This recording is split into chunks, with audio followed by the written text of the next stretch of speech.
Monsieur le Président, Mesdames, Messieurs,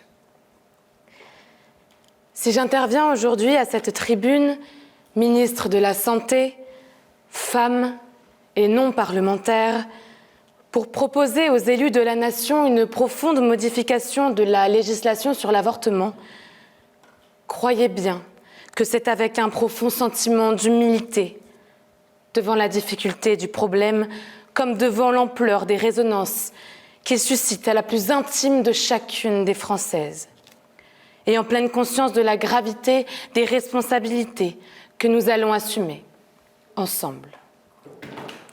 Mais c'est aussi avec la plus grande conviction que je défendrai un projet longuement réfléchi et délibéré pour l'ensemble du gouvernement.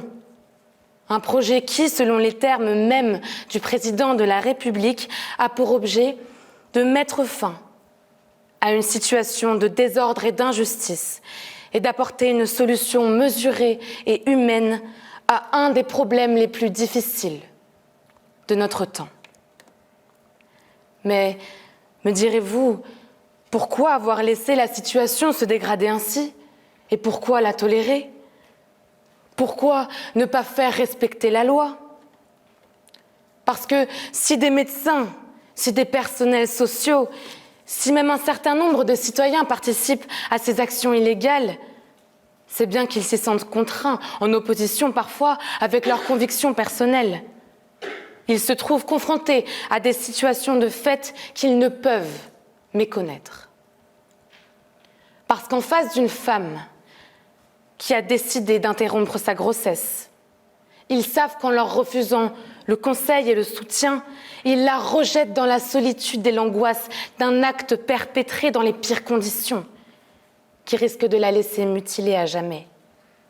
Ils savent que la même femme, si elle a de l'argent, si elle sait s'informer, se rendra dans un pays voisin ou même en France, dans certaines cliniques et pourra, sans encourir aucun risque ni aucune pénalité, mettre fin à sa grossesse.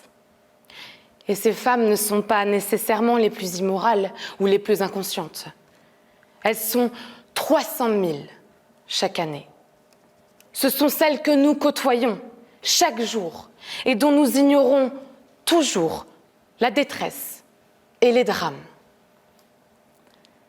Je voudrais tout d'abord vous faire partager une conviction de femme. Je m'excuse de le faire devant cette assemblée presque exclusivement composée d'hommes. Aucune femme ne recourt de gaieté de cœur à l'avortement. Il suffit d'écouter les femmes.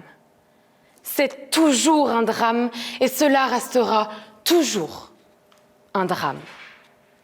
Actuellement, celles qui se trouvent dans cette situation de détresse, qui s'en préoccupe? La loi les rejette non seulement dans l'opprobre, la honte et la solitude, mais aussi dans l'anonymat et l'angoisse des poursuites. Contraintes de cacher leur état, trop souvent elles ne trouvent personne pour les écouter, les éclairer et leur apporter un appui et une protection. Nous aiderons leur entreprise.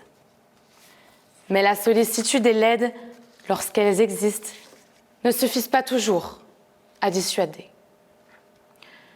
Je voudrais enfin vous dire ceci. Au cours de la discussion, je défendrai ce texte au nom du gouvernement, sans arrière-pensée et avec toute ma conviction. Mais il est vrai que personne ne peut éprouver une satisfaction profonde à défendre un tel texte, le meilleur possible, à mon avis, sur un tel sujet.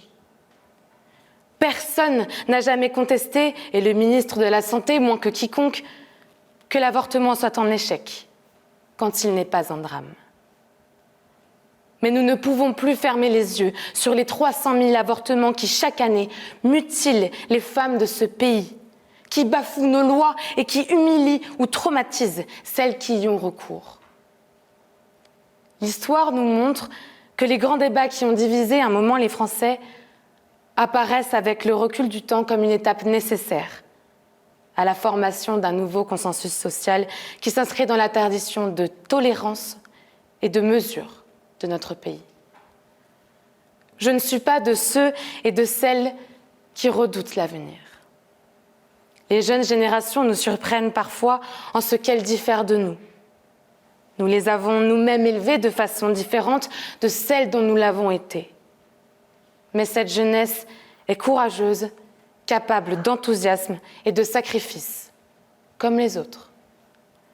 Sachons lui faire confiance pour conserver à la vie sa valeur suprême. Merci.